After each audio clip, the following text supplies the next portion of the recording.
One day, Helen was returning home from work and noticed that the girl who was walking in front of her stumbled and fell.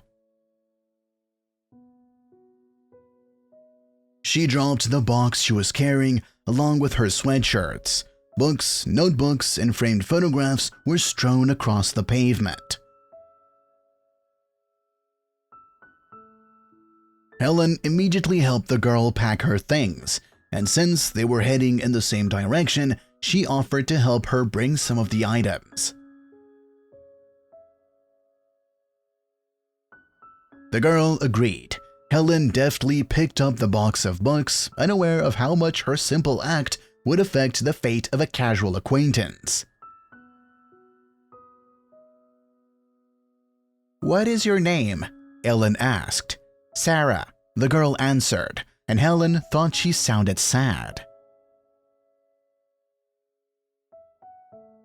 While they were walking together, Helen learned that Sarah loves to cook and play Scrabble. She worked as an accountant. "Today," said Sarah, "is not the best day in my life, to be honest. I broke up with my boyfriend."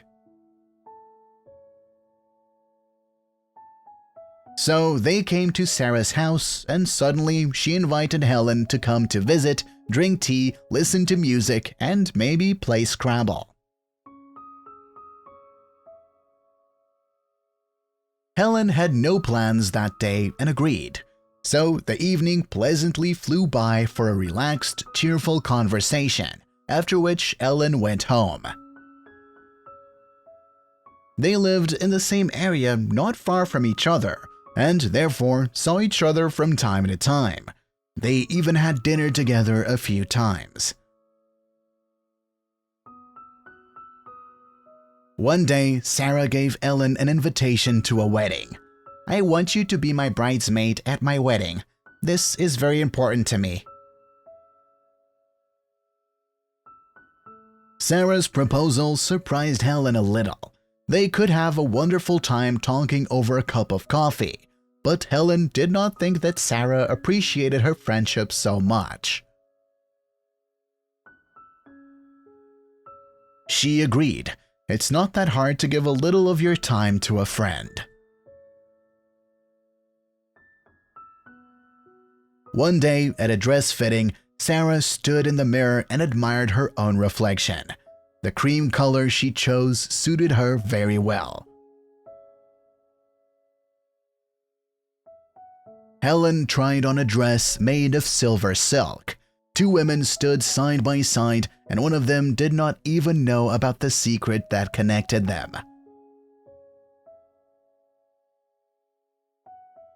They were left alone in the fitting room, and Sarah suddenly asked, "Do you remember the day we met?" Helen has nodded. "Have you ever wondered why I needed to carry so many things?" she began. "The fact is that day the boss yelled at me for the cause, but I was so upset that I decided to leave without warning, quit my job and go to my parents to the farm. But after we spent time together, I realized that if I left, I would lose these wonderful moments and everything that could follow.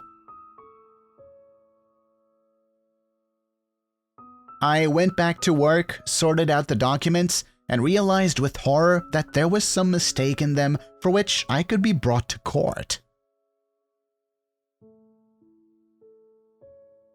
So, Ellen, the day you picked up my books, you did more than just help. You saved not only my career, but my life." Everyone can be great because everyone can serve people. To serve people, you only need a heart full of mercy. We need a soul created by love. Martin Luther King.